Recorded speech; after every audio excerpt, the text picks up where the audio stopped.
Good Sunday morning, Vol Nation. Big win last night in Lexington. Tennessee wins 33-27.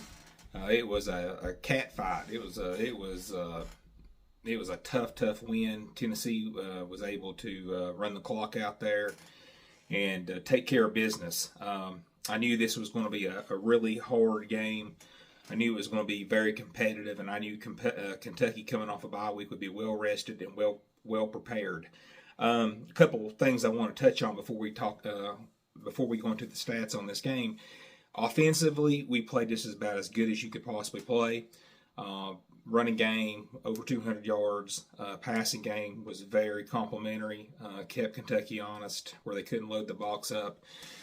Defensively, this was a bad game. Not all bad. I think we limited Kentucky to 70 rush yards, but the pass defense was horrendous.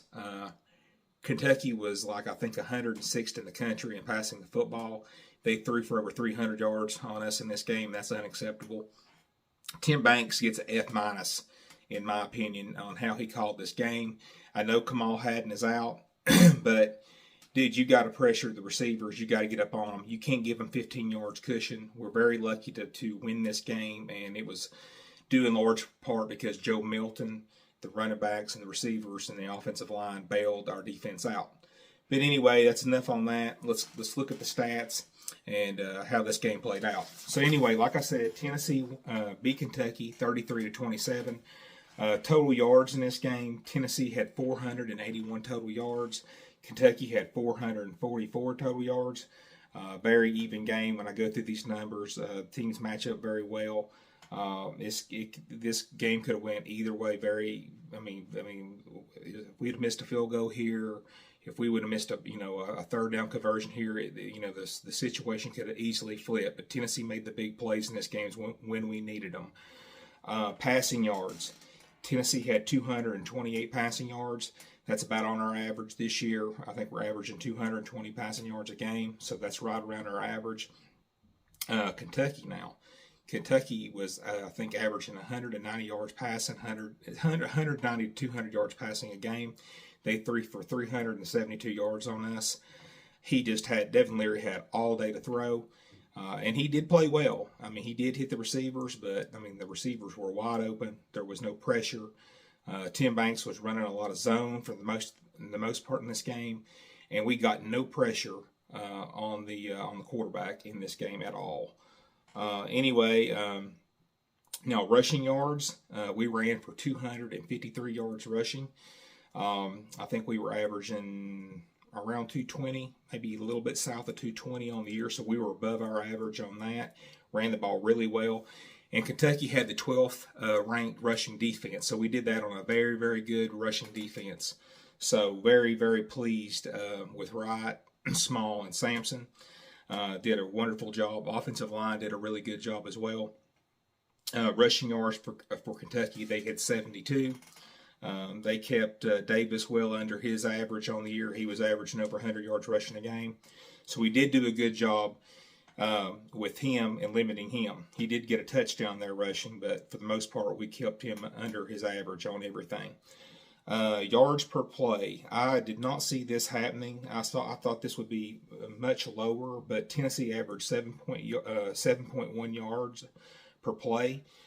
Kentucky was just right underneath us at 7.0 yards per play. First downs. We both had 24 first downs in this game. Tennessee and Kentucky did. Third down efficiency. Tennessee was 6 for 13. Kentucky was 5 for 11. So offenses on both teams did a good job extending drives and moving the ball down the field. As you can see, fourth down, Tennessee didn't go for any fourth downs. Heupel learned his lesson.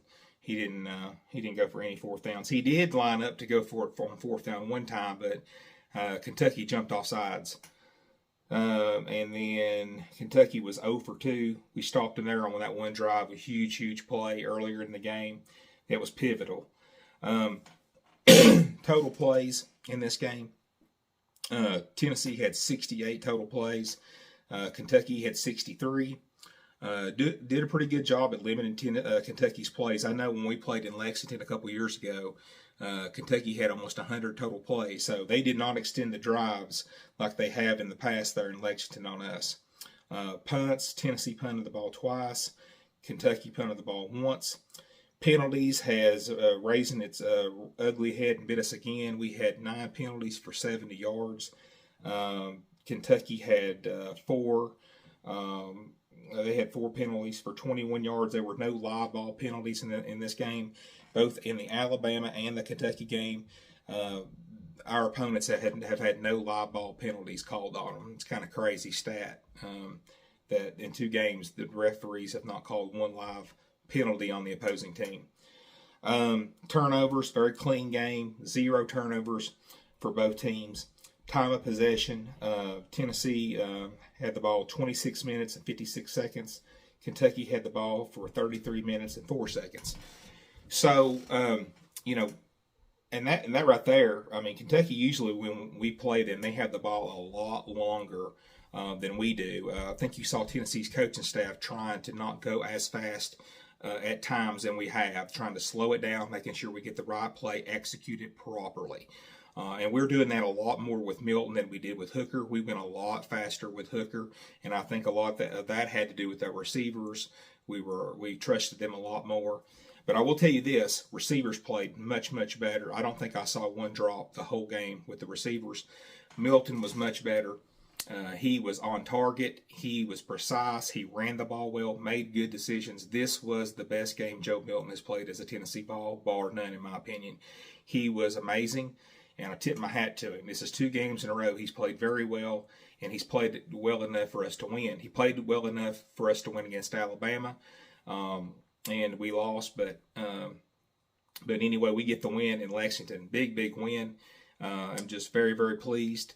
But anyway, Tennessee wins 33-27. Now we will play UConn next, and then before we get into SEC action against Missouri. So anyway, big win for the Vols.